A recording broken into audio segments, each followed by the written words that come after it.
Hello and welcome to Frank's School. Sound may be a little different. I hung some curtains up because it's been so cold out, so it dampens the sound a little, I think. This is the 119th day of this 6-year first video and only video today. Hydra in my head. After 35 years or so of being dormant, pausing, there but there, it wakes up. It wakes up. That's about 5-6 years ago. It wakes up, and I felt like, in a way, I feel like Rip Van Winkle. If you had happened to know that story, American story about a man who goes up in a mountain, goes to sleep for 20 years. When he wakes up, he comes down, and everything had changed. The United States, the British colony, had become the United States. Different flag. Everything had changed. Well, what horrified me when I woke up, or when Hydra woke up and confronted me again, is that I found that really there had been no change, or so little change.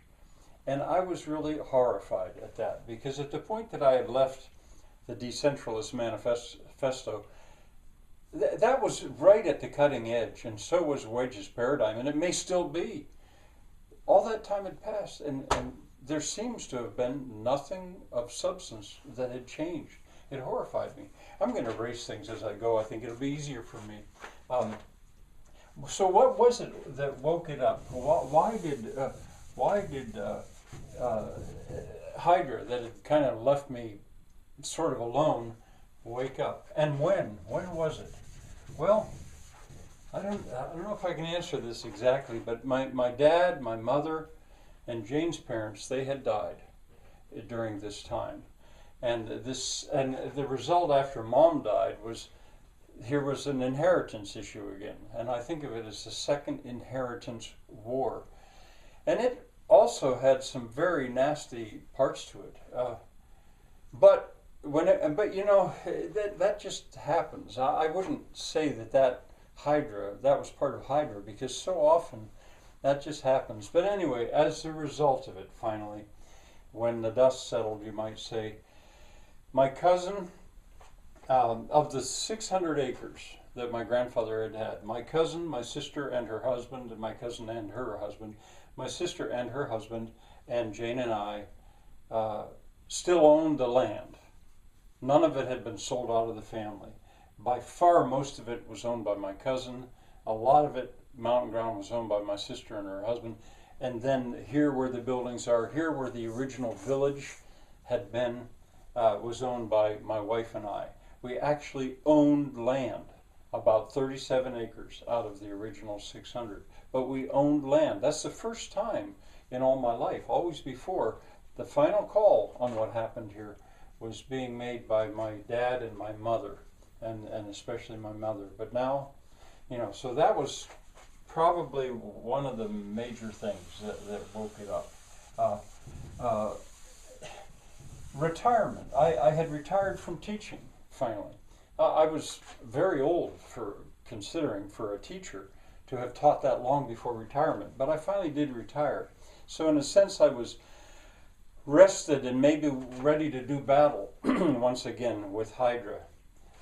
And after I retired, I mean, that's when I started to teach this very course. That would have been in the first year when I started to teach online. But that year, my daughter and I, we made a trip to Europe. Now, I think 5 times or maybe 6 times before, I had taken students to Europe on educational tours of Europe with EFA.